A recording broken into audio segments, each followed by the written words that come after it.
Liberté et déterminisme. Liberté et déterminisme. Euh, Dans ce chapitre, on va voir à la fois, comment dire, du déjà vu, puisqu'on a déjà parlé du déterminisme dans d'autres cours, et un peu de nouveau avec l'idée de libre arbitre. Bon, je vais expliquer tout ça. Et pour expliquer tout, la position de Russell qui est très dans la nuance, dans les détails, dans la troisième voie entre... Bon, pour pouvoir expliquer, il faut que je fasse un peu de contexte philosophique. Je peux pas rentrer dans le vif du sujet comme ça. Bon, qu'est-ce que j'entends par là? Eh bien, d'abord, qu'est-ce que c'est que le déterminisme? Le déterminisme, c'est l'idée sur laquelle tous les événements sont explicables selon des causes. Bon, c'est la base des sciences. On ne peut pas faire de science autrement. L'ensemble des choses qui existent est relié par une chaîne de cause à effet. Moi, je suis la cause de l'effet procréation de mes parents. Eux-mêmes dépendent d'une cause, etc., etc. L'arbre qui est dans la cour a été causé par une graine qui elle-même avait un code génétique qui a permis de se développer, etc., etc. Bon. Et le soleil, la photosynthèse, enfin, voilà. Il y a d'énormes causes comme ça. Pourquoi est-ce que je suis devenu prof de philo? Parce que j'ai commencé à lire des livres, j'ai eu des bons profs de philo, j'avais un tempérament assez glandeur. Bon, du coup, j'ai été amené à faire prof de philo. Pour toutes ces raisons. Voilà. Bon. Donc, voilà, tout est causé par tout. Il n'y a pas, genre, je me suis pas dit, tiens, je vais faire prof de philo de manière complètement gratuite, sans aucune cause. Non, il fallait qu'il y ait réuni à la fois un goût pour la lecture, à la fois des profs de philo qui donnent un peu envie, et une certaine flemme qui fasse que j'aurais pas pu ni voulu faire des métiers trop fatigants. D'accord? Donc il fallait que tout ça soit réuni pour que je devienne prof de philo. Donc finalement, le déterminisme dirait que c'est pas moi qui ai décidé librement de devenir prof de philo, c'est un ensemble de causes économiques, sociales, historiques, génétiques, biologiques. Hein, puisque, bon, peut-être que j'avais pas les bons gènes pour être quelqu'un de fort physiquement, et que de toute façon, il fallait que je fasse un truc voilà, qui ne demande pas beaucoup d'efforts. Bon, peut-être que voilà, bon, et que bon, en tout cas, je pourrais pas donner l'ensemble des causes qui a fait que je suis prof de philo, puisque il y a des causes qui sont forcément qui échappent forcément à mon esprit. D'accord? Il y en a qui sont clairs. Quand, voilà, j'ai eu des bons profs de philo, ça c'est clair. Mais enfin des bons, en tout cas des profs qui m'ont parlé, qui m'ont euh, qui m'ont tendu la main à un moment de ma vie. Voilà. Il n'y a pas de bonne ou de mauvaise situation. Hein. Bon. Voilà. Euh, mais bon, tout ce qui existe parce que il y a eu une cause. Et la vie sur Terre a été causée par etc., etc. Bon, tout est relié par des chaînes de cause à effet. Et mes ancêtres ont été causés par d'autres ancêtres, et ainsi de suite. Jusqu'à la première cellule, jusqu'à... Bon. Ça, c'est le déterminisme. Et il n'y a pas de science sans, eh bien, euh, sans cette chaîne. C'est dommage, Hugo, vous venez de louper un- une révélation sur mon parcours personnel. Bon. Et le fait que être flemmard est une des causes qui a fait que je suis devenu professeur de philosophie. Bon. Euh, voilà. Et aussi parce que j'ai un très grand ego et que j'aime qu'on m'écoute avec passion, que les regards soient tournés sur moi. Vous savez, hein, professeur, c'est toujours sur une espèce d'estrade, tout le monde est obligé de vous écouter, c'est génial, vous pouvez parler des heures et tout le monde est obligé de vous écouter. Vous pouvez même punir les gens qui vous écoutent pas. Il n'y a rien de plus narcissique comme, comme vocation, hein, bien sûr. Hein. C'est pas du tout. Et alors, même le fait de faire une chaîne YouTube, hein, le narcissisme à son apogée. Bon, allez, je fais un peu d'auto-analyse. Bon, tout dans la nature, c'est-à-dire tout ce qui existe est lié par des causes, des chaînes de cause à effet. Et le scientifique, qu'est-ce qu'il fait? Ben, il essaie de trouver des chaînes qu'on n'avait pas vues avant pour pouvoir expliquer pourquoi ce qui existe de cette manière et pouvoir prédire comment sera l'état du monde plus tard. D'accord? Comment on peut expliquer qu'il y aura une éclipse dans 52 ans avec autant de précision, tel jour et telle heure? Bon. Eh bien, parce qu'on a trouvé la bonne chaîne de cause à effet du mouvement des planètes qui permettait d'aller en arrière et en avant dans le temps. Et on est assuré que les événements suivent cette chaîne avec une rigueur, une précision, une fidélité sans faille. D'accord? Le déterminisme, c'est tout. C'est bon. Et dans le chapitre de Russell, d'ailleurs, je vous conseille énormément de lire ce chapitre-là. Il est clair, très intéressant. Il y a une introduction à la physique quantique vite fait. Il est génial. Cet extrait, ce chapitre, il est court. Je vous ai pas demandé d'en lire beaucoup des chapitres. Je crois que je vous ai demandé de lire le 1 et le 2 dans le bouquin. Bah, lisez le 1 et le 2, puis lisez aussi le chapitre sur le déterminisme. Vous allez vous faire plaisir. Donc le déterminisme, c'est aussi ce qui me permet de agir dans la vie de tous les jours. J'appuie sur un interrupteur, je sais à l'avance que la lumière va apparaître ou s'éteindre. Pourquoi? Parce qu'il y a un déterminisme à l'œuvre dans la lampe qui s'appuie sur des théories du sens du courant, du comportement du courant électrique, qui fait que la technologie de l'interrupteur va fonctionner. On sait que ça va couper le courant, que ça va couper l'ampoule, que ça va couper la lumière en appuyant, etc., etc., parce que le sens du courant, la vitesse, la façon qu'a de se comporter le courant dans un circuit, etc., etc., c'est comme ça, et c'est pas autrement. Et ce sera toujours comme ça. Et je peux appuyer sur l'interrupteur, j'aurai jamais de doute. Et c'est ce qui me permet d'agir dans le monde. C'est parce qu'il y a ce déterminisme-là qui fait que chaque chose est à sa place, tout le monde et toutes les choses obéissent à ces lois physiques, chimiques, etc., etc. Bon. Donc merci le déterminisme. J'avance. C'est ainsi que la science est capable d'expliquer quelque chose. Elle met en évidence sa cause. Elle dit, voilà, les feuilles des arbres, elles sont vertes parce que il y a un mécanisme dans la plante qui s'appelle la photosynthèse et qui capture tel truc du soleil, etc., etc. Bon, je ne vais pas expliquer parce que j'y connais rien, mais je sais que ça s'appelle la photosynthèse et je sais que ça rend vert à cause de... comment c'est bon, voilà. Voilà, c'est pareil, le mouvement des planètes.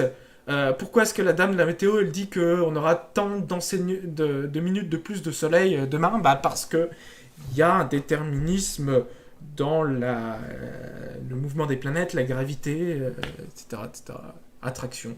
Bon, voilà. Ce qui permet de faire des prévisions, combien de minutes de soleil on aura en plus, et des applications techniques, par exemple le GPS, qui va permettre de me dire à quelle heure est-ce que j'arriverai à tel endroit quand j'aurai le droit de me déplacer. D'accord? Tous les outils qui fonctionnent autour de moi, que les plus bêtes, qui sont pas bêtes en fait, hein, mais qui sont devenus communs, jusqu'aux plus sophistiqués, ont des milliers de théories de causalité à l'intérieur, en application. Et ouais. Donc merci, le déterminisme. Cependant, la thèse du déterminisme postule que tout est soumis à la chaîne de cause à effet. Tout! Ça va être très important, ça. D'accord? Dès lors, si tout est soumis à la chaîne de cause à effet, c'est-à-dire même le soleil, est quand même assez puissant, assez fort le soleil. Bon. Dès lors, on ne voit pas ce qui ferait de l'être humain une exception. D'accord? Pourquoi est-ce que tout dans la nature, tout ce qui existe, serait soumis à des chaînes de cause à effet, indépendamment de leur volonté. Personne n'a demandé à la Lune si elle voulait tourner. Elle tourne. Quand je lâche mon verre, personne ne lui demande s'il a envie de tomber. D'accord? Il tombe. Bon. Pourquoi est-ce que l'être humain serait une exception? Dans le sens, pourquoi est-ce que l'être humain se considérerait comme libre? Bah oui. Parce que le déterminisme n'accepte pas de... comment dire, d'espace de liberté. Puisque tout est relié par des causes à effet. Le passé cause le présent. L'état présent, si je prends une photographie de l'instant T, là tout de suite, tout est explicable par des phénomènes et des événements passés. Il n'y a aucune place possible à la liberté. Bon. Est-ce que c'est moi qui décide de boire, là tout de suite? Ou est-ce que je suis poussé par une chaîne de causalité, à la fois biologique et sociale, qui fait que... Voilà, est-ce que c'est moi qui ai décidé d'acheter cette tasse-là, ou est-ce que c'est une causalité qui m'a poussé à l'acheter? Par exemple, et c'est pour ça que le marketing existe parce qu'il y a la possibilité de créer le besoin chez des individus.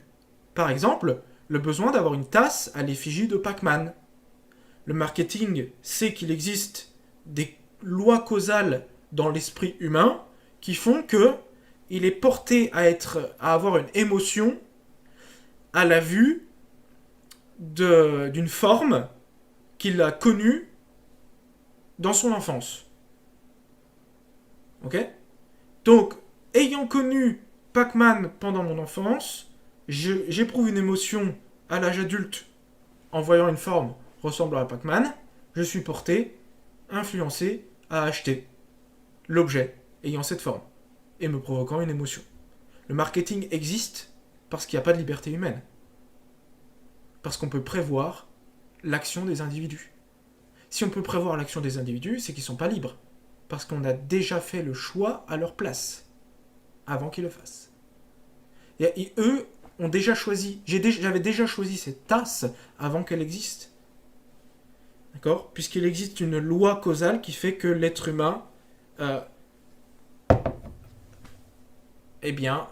ressent une émotion nostalgique pour des formes qu'il a connues pendant son enfance. Bon. La science est donc ici en opposition avec une des propositions du dogme de nombreuses religions, il manque un S, le libre arbitre.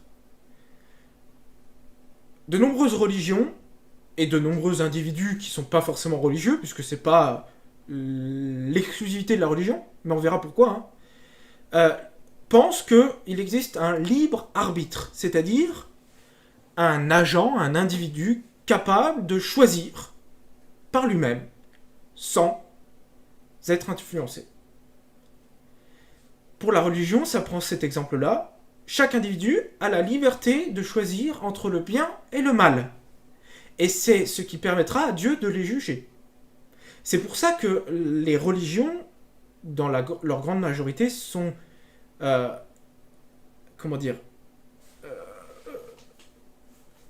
liées au dogme du libre arbitre, introduisent l'idée du libre arbitre. Pourquoi? Eh bien, parce que sans libre arbitre, il n'y a pas de possibilité de juger les individus, et on ne peut pas faire la distinction entre ceux qui suivent les règles de Dieu et ceux qui ne les suivent pas. Ok? Donc c'est pas possible. Donc, il y a un jugement de Dieu dans le purgatoire, d'accord? Une fois que vous êtes mort, votre âme est jugée selon les choix que vous avez faits. Bon. Donc vous avez choisi le bien ou vous avez choisi le mal. Posez-vous la question. Allez confesser vos péchés, là. Bande de pervers. Bon. Il commence d'abord par montrer que c'est Russell, commence par montrer que les partisans du libre arbitre sont inconséquents. Ils se plantent. C'est-à-dire que leur façon de penser n'est pas conforme à leur façon d'agir, ou alors, même, ils ont deux façons de penser contradictoires sans le savoir. Ils pensent à la fois qu'il y a le déterminisme, et à la fois qu'il y a le libre arbitre, ce qui est complètement inconciliable. Donc, ils commencent par montrer que les partisans du libre arbitre sont inconséquents. Ils se plantent. Pourquoi ? Texte. Gros texte. Long texte. Lecture. Les gens qui croient au libre arbitre croient toujours en même temps, dans un autre compartiment de leur esprit, que les actes de volonté ont des causes. Et là, on a le problème. C'est qu'ils croient deux choses. Ils croient qu'il y a le libre arbitre et ils croient que les actes ont des causes. Ils pensent par exemple que la vertu peut être inculquée par une bonne éducation, que l'instruction religieuse est très utile à la morale. Ils pensent que les sermons font du bien et que les exhortations morales peuvent être salutaires. Or, il est évident que si les actes de volonté vertueux n'ont pas de cause, nous ne pouvons absolument rien faire pour les encourager.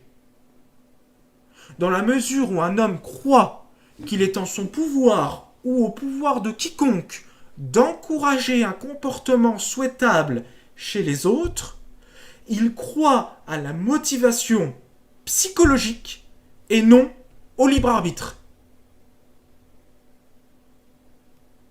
En pratique, tous nos rapports mutuels reposent sur l'hypothèse que les actions humaines résultent de circonstances antérieures. La propagande politique, le code pénal, la publication de livres préconisant telle ou telle ligne d'action perdraient leur raison d'être s'ils n'avaient aucun effet sur ce que les gens font. Les partisans de la doctrine du libre arbitre ne se rendent pas compte de ses conséquences. Nous disons « Pourquoi l'avez-vous fait ?» Et nous nous attendons à voir mentionner en réponse des croyances et des désirs qui ont causé l'action. Si un homme ne sait pas lui-même pourquoi il a agi comme il l'a fait, nous chercherons peut-être une cause dans son inconscient, mais il ne nous viendra jamais à l'idée qu'il puisse n'y avoir aucune cause. D'accord ? L'idée est la suivante, c'est que quand quelqu'un agit, on présuppose toujours qu'il a agi parce que telle chose s'est produite dans son passé qui a fait qu'il agit comme ça. Et si je dis à quelqu'un qui me pose la question « Pourquoi est-ce que tu as fait prof de philo ? Pourquoi est-ce que tu es devenu prof de philo ?» Je lui dis « Je sais pas. Fallait choisir quelque chose. J'ai choisi au pif. » On va pas accepter ça. Impossible à accepter. On va dire certainement qu'il a eu des bons profs. Certainement que ses parents l'ont poussé. Certainement que c'est pour le prestige social et la popularité au sein de la gente féminine qu'il a choisi. Qu'il a choisi cette filière. Non, pardon, je rigole. Ouais, on cherche. On se dit, non, mais c'est pas possible. C'est-à-dire qu'il est inconcevable pour un être humain qu'un être humain fasse une action comme ça, pour rien. Ok ? L'acte sans raison, qu'on appellerait également l'acte gratuit,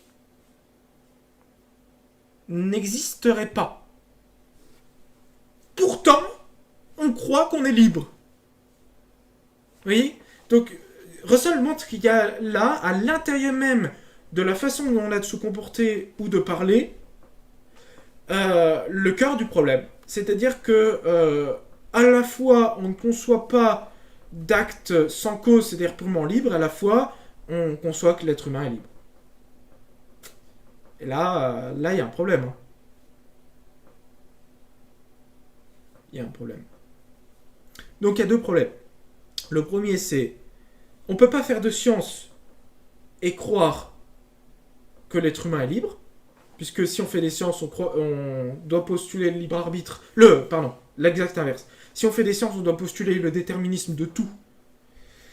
Et donc, également, au sein de l'être humain. Ok, et pas d'espace possible pour la liberté. Et deuxièmement, hein, notre comportement de la vie de tous les jours suppose que y a des causes pour expliquer et comprendre et prévoir que l'être humain va se comporter d'une telle manière. Quand je parle à quelqu'un, je vais choisir mes mots. Pourquoi? Parce que je pense que si j'utilise tel mot, il va se fâcher, ou il va pleurer, ou il va me taper, etc., etc. C'est-à-dire que euh, si j'arrive à prévoir ou si je me comporte de telle sorte qu'il est possible de prévoir l'action des autres, c'est que les personnes ne sont pas libres. Bon. Le libre arbitre pris ici dans son sens absolu, hein, c'est-à-dire que il y a absolument un acte sans cause extérieur à moi revient à dire que je suis l'auteur de mes choix et de mes actes. J'ai pas été influencé par mon passé, pas par mes parents, pas par ma religion, pas par mon système politique, pas par mon état social, économique, etc. Je n'ai pas été influencé du tout. J'ai pris le choix purement libre. Je ne suis pas la marionnette des influences extérieures et des conditionnements de la société. C'est ça que veut dire le libre arbitre absolu. Ok? Et c'est une thèse qui n'est pas tenable.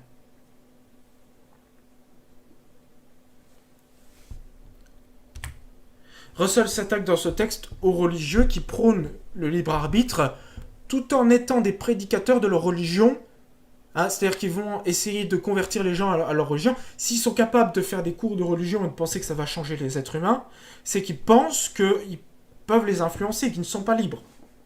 Donc, ils adaptent pas leurs pensées à leurs actes. Oui. Donc, ils peuvent pas penser que la religion va permettre de changer les individus, donc comme cause de changement, et en même temps de penser que ces individus-là étaient libres. Ça marche pas. Pourtant, leur dogme pose bien que l'être humain est libre, et que c'est de sa faute s'il ira au paradis ou en enfer. Et c'est d'ailleurs pour ça qu'il y a la punition de l'enfer. Si l'être humain ne choisissait pas ses actes, ben c'est pas de sa faute s'il fait le mal ou s'il fait le bien. Donc il mérite ni l'enfer, puisque c'est pas de sa faute s'il a fait des péchés, ni le paradis, puisque c'est pas de lui-même qu'il a choisi le bien. Il mérite aucun des deux.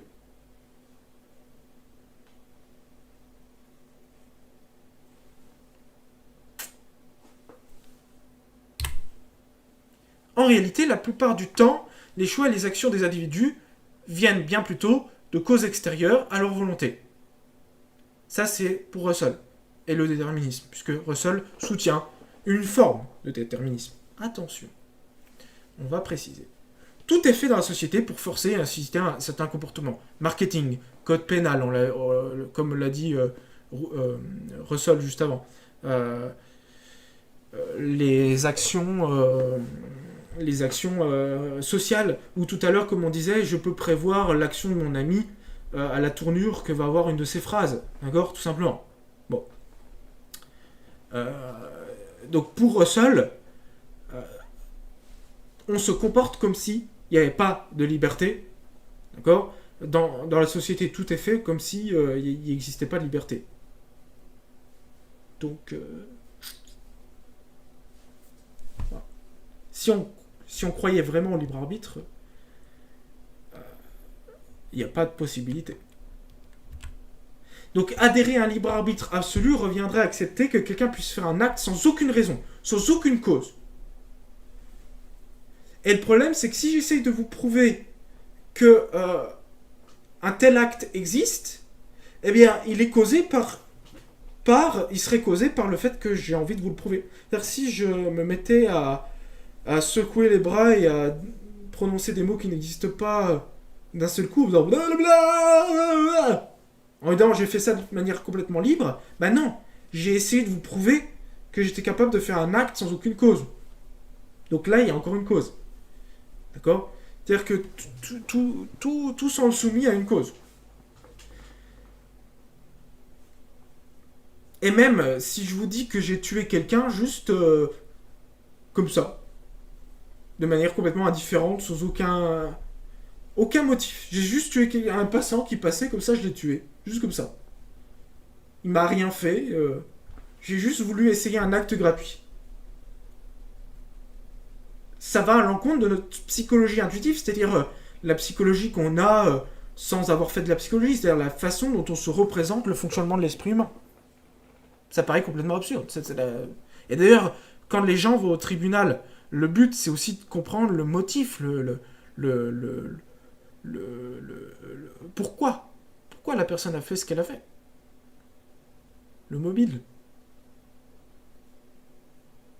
On veut comprendre. Même les crimes les plus absurdes, les plus bizarres, on pense qu'il y a toujours une cause. On n'accepte pas que quelque chose puisse être fait sans aucune raison. Bon. Comme pour le chapitre sur l'âme et le corps qu'on a vu juste avant, hein, qui rejetait à la fois le dualisme qui est présent dans la religion et une vision scientiste, hein, qui serait purement la science, la science, la science, la science, qui réduirait tout à la matière. Russell montre dans le chapitre sur le déterminisme que il faudra chercher une troisième voie entre, d'un côté, la religion qui dit la liberté, l'être humain est absolument libre, c'est pour ça qu'on le met au paradis ou à l'enfer, et de l'autre côté, une vision caricaturale de la science qui dirait que tout est déterminé. Puisque, vous allez voir, Russell ne dit pas non plus que le déterminisme est absolu. Il cherche une troisième voie entre la religion dogmatique et la science qui serait trop caricaturale, trop également scientiste dogmatique. Il cherche une troisième voie, comme on l'avait vu au tout début. Hein, l'idée c'est accepter les limites du pouvoir de connaissance de l'être humain. L'être humain ne peut pas tout connaître, et donc il va falloir marcher sur des œufs, il va falloir prendre des pincettes, il va falloir ne pas affirmer ce qu'on n'est pas capable de prouver. On ne peut pas prouver un déterminisme absolu. Je vais lire ce texte-là, je vais juste faire... Il peut sembler que, dans le présent chapitre, je me sois rendu coupable d'inconséquence en plaidant, c'est-à-dire en défendant, d'abord contre le déterminisme et ensuite contre le libre arbitre. Mais en fait, l'un et l'autre sont des doctrines métaphysiques absolues qui vont au-delà de ce qui peut être vérifié scientifiquement. Là, cette phrase, elle répète à peu près la même chose qu'on a dit dans tous les chapitres, en fait. C'est-à-dire qu'à chaque fois, on a un problème philosophique, et le problème, c'est que y a deux thèses opposées qui sont absolues, qui vont dans l'extrême et qui s'avancent sur le champ de bataille. Ils s'avancent sur les guerres qui ont été remportées, alors qu'en fait, on est encore au front, on est encore en train de se battre, et on n'a pas atteint encore les preuves nécessaires pour soutenir ces thèses métaphysiques absolues. D'ailleurs, on les aura certainement jamais. D'accord ? Donc, Russell dit trouvons une troisième voie qui rentre dans nos prétentions. La recherche des lois causales, comme nous l'avons vu, est l'essence de la science. Par suite, dans un sens purement pratique, l'homme de science doit toujours admettre le déterminisme comme hypothèse de travail. Mais il n'est pas tenu d'affirmer qu'il existe des lois causales, sauf quand il les a effectivement découvertes, ce serait même imprudent de sa part. Là, il y a vraiment un des thèmes les plus importants en philosophie des sciences, c'est la distinction entre affirmer que quelque chose existe vraiment et utiliser une hypothèse pour travailler, comme un schéma, comme un outil, en attendant d'avoir mieux, en attendant d'avoir plus précis.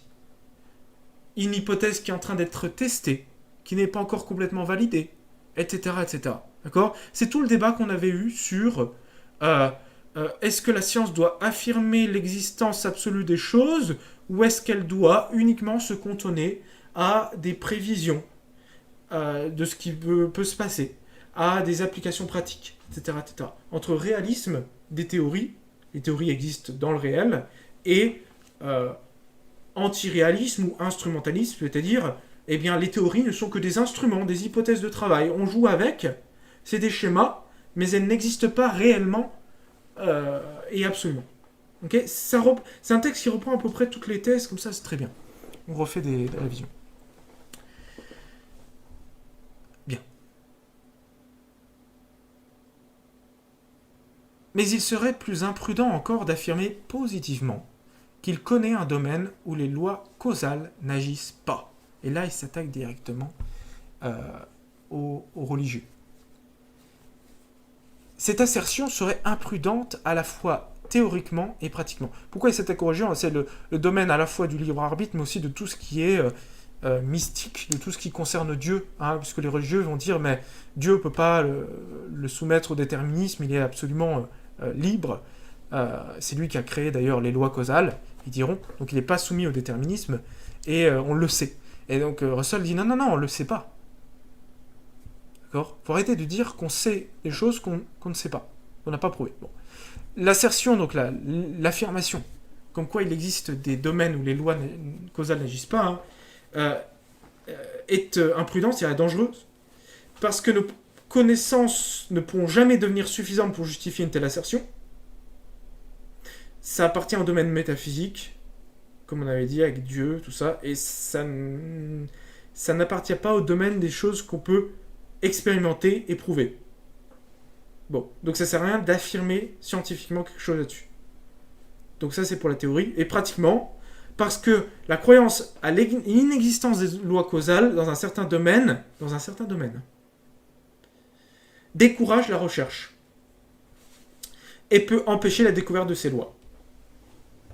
Cette double imprudence me paraît être le fait aussi bien de ceux qui affirment que les modifications des atomes ne sont pas entièrement déterminisme, que de ceux qui affirment dogmatiquement l'existence du libre arbitre. En face de ces deux dogmatismes opposés, la science doit rester purement empirique, c'est-à-dire elle doit se cantonner à ce qu'on peut observer. Et ne rien affirmer ou nier au-delà de ce qui est démontré par des preuves. Là, ça répète tout ce qu'on avait vu dans les vidéos précédentes. Donc là, hein, quand il dit ceux qui affirment les modifications des atomes ne sont pas entièrement déterministes, il s'attaque à des gens qui utilisent, à des scientifiques qui utilisent la physique quantique. Je vais revenir juste après là, pour parler, pour dire, parce qu'en fait en physique quantique, on a découvert un domaine où le déterminisme ne pouvait plus fonctionner. Quand on essaie de déterminer la position d'un électron au sein d'un atome, on ne peut plus la déterminer comme on peut déterminer la position d'un objet comme une balle de tennis. En lui appliquant une vitesse, on sait où elle va aller. L'électron, ça marche pas. On n'a pas les lois qui font que ça fonctionne ou pas. Alors il y en a qui disent que on la trouvera jamais, etc., etc. Et il y en a d'autres qui pensent que si on l'a pas, ça veut pas dire qu'on l'aura pas plus tard. C'est juste dire qu'on n'a pas encore les capacités de découvrir ces lois, mais qu'elles existent. Bon, c'est un débat de scientifique, quoi. Bon. Russell dit, comme à l'accoutumée, prudence. C'est-à-dire, ce qu'on ne peut pas prouver, ni réfuter, il ne faut pas affirmer. Il faut attendre. Bon. Parce que dire qu'on ne peut pas connaître quelque chose, ça nécessite une argumentation. L'homme de science doit toujours admettre le déterminisme comme hypothèse de travail, hein, c'est ce que je vous ai dit juste avant, mais il n'est pas tenu d'affirmer qu'il existe des lois causales. Russell donc va reprendre ici sa position contre le réalisme des théories scientifiques, l'idée que les théories sont réelles. Non, les théories ne peuvent pas, on ne peut pas prouver l'existence absolue des théories. Par contre, on peut les utiliser comme des schémas, des façons de voir la réalité de manière plus efficace, plus rapide, plus... qui permettent d'aller directement dans le squelette de la réalité, au moins en pensée. D'accord ? Pas forcément des affirmations pures sur le réel. Bon. Ça reprend des choses qu'on a déjà vues, mais qui traversent tout le livre, dans tous les domaines. Donc c'est une critique qui revient souvent. Tout en nuance, donc Russell va affirmer qu'il ne faut pas non plus partir du principe qu'il existe un domaine où le déterminisme ne s'applique pas. On ne peut pas dire que le déterminisme est absolu partout, puisqu'on ne l'a pas prouvé partout, mais on ne peut pas non plus dire comme ça, ex nihilo, bon bah voilà, il y a ce domaine-là, on dit que le déterminisme ne s'applique pas. Bah non, il va falloir, pareil, apporter des preuves s'il est possible. Et s'il n'est pas possible, bah on pourra ni l'affirmer ni nier. On pourra juste l'utiliser comme hypothèse. Mais comme hypothèse.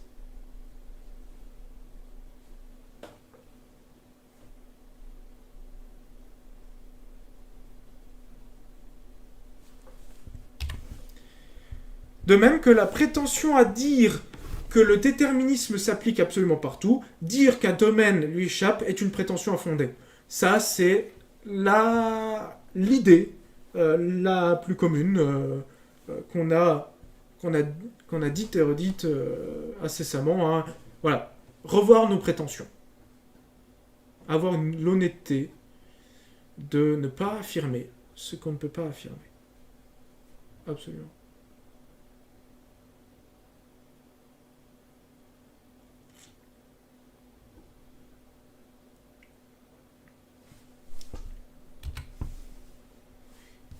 Elle est dangereuse sous deux aspects. Elle est impossible à prouver, cette affirmation comme quoi il existe des domaines qui ne sont pas soumis au déterminisme. Et elle est dangereuse parce qu'on ne peut pas la prouver, donc théoriquement ça pose problème de l'utilisation de nos affirmations, le droit qu'on a à affirmer des choses qu'on ne peut pas prouver. Bah non, on n'a pas le droit, c'est pas bien. Et d'un autre côté, pratiquement, bah, ça nous empêche du coup d'aller faire des recherches, de tester cette affirmation. Ou d'avoir une hypothèse concurrente. Ça ferme le débat en fait, c'est ça le problème.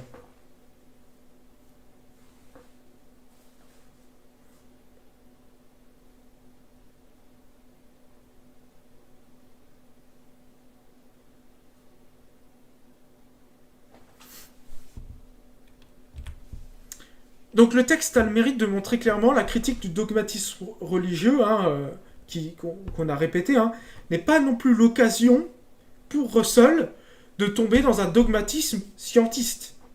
D'accord ?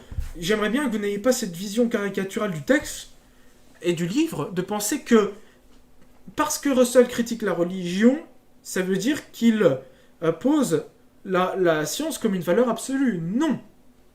Il remet en place, il recadre la science. Il montre ses limites. Il ne s'agit absolument pas de se positionner dans un dogmatisme scientiste. Et d'ailleurs, Russell exprime bien, noir sur blanc, l'idée qu'on peut être scientifique et métaphysicien et donc tomber dans le dogmatisme.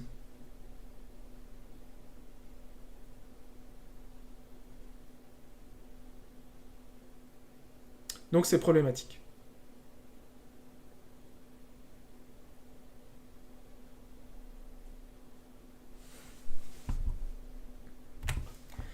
Il appelle d'ailleurs à se méfier des interprétations qui seraient trop libres de la physique quantique. Ça, c'est un gros problème. C'est que la physique quantique, elle est réutilisée à tort et à travers par des gens, scientifiques ou non, pour prouver que parce qu'on ne peut pas déterminer la position d'un électron dans l'atome, ça veut dire qu'il y a une liberté dans la nature et donc que l'être humain est libre. Vous avez des tests très farfelus comme ça, ou que c'est Dieu qui fait cette indétermination, etc. etc. Russell, très très méfiant de ça, hein, il se méfie énormément, il dit que non, la physique quantique, elle veut dire juste une chose, c'est que pour l'instant, on ne peut avoir que des règles statistiques sur les objets quantiques. C'est tout. C'est-à-dire que les objets classiques comme le verre, la balle de tennis ou la planète, ces objets très gros de physique classique sont soumis à un déterminisme donné par des lois de physique classique. Ok. Ça, c'est visible, c'est observable, c'est démontrable. Ok.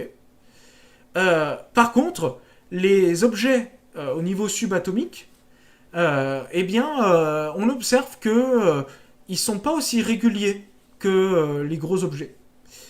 Et ça pose problème parce que du coup, on peut pas prévoir leur position comme on peut prévoir, ou leur vitesse, ça dépend ce qu'on a choisi, comme on peut prévoir ceux de la vitesse et la position d'une planète. On peut pas.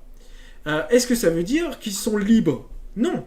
Ça veut dire que pour l'instant, on peut juste faire des statistiques, mais on peut pas avoir une certitude absolue. C'est tout ce que ça veut dire.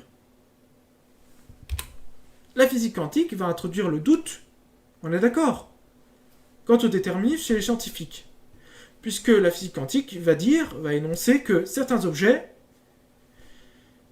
les lois ne sont pas absolument certaines, elles sont juste statistiques. C'est tout. Alors si vous voulez une introduction à la physique quantique, une explication, présentation, très sommaire, mais assez intéressante, encore une fois, allez voir le chapitre sur le déterminisme, c'est un bon chapitre, il explique vite fait, c'est super. Ça peut permettre après d'aller plus, d'utiliser après d'autres sources, hein, bien sûr, pour aller plus loin, mais ça peut faire une porte d'entrée. Il y a des belles métaphores. Qui restent des métaphores, bien sûr, donc forcément imprécises, hein, mais il le dit lui-même.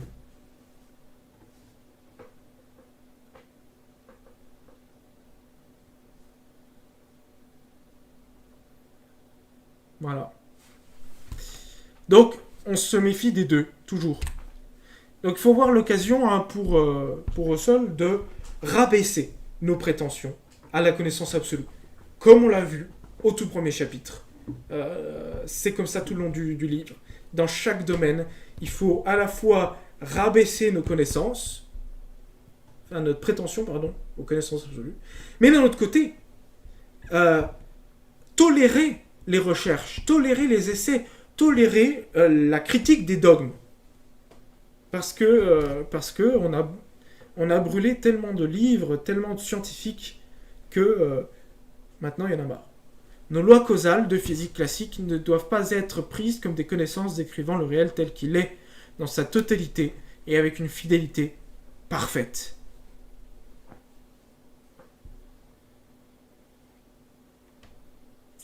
Voilà, pour conclure.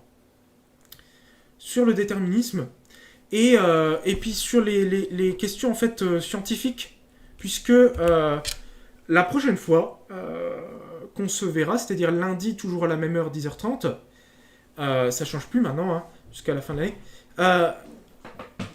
la prochaine fois qu'on se verra, on abordera une autre façon de voir les choses, c'est-à-dire la morale. Puisque là, la science, elle n'a pas tellement le droit de parler de la morale. On verra pourquoi.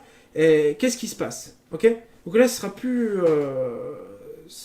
on changera un peu de domaine. Ok? Bon. Eh bien, il est l'heure.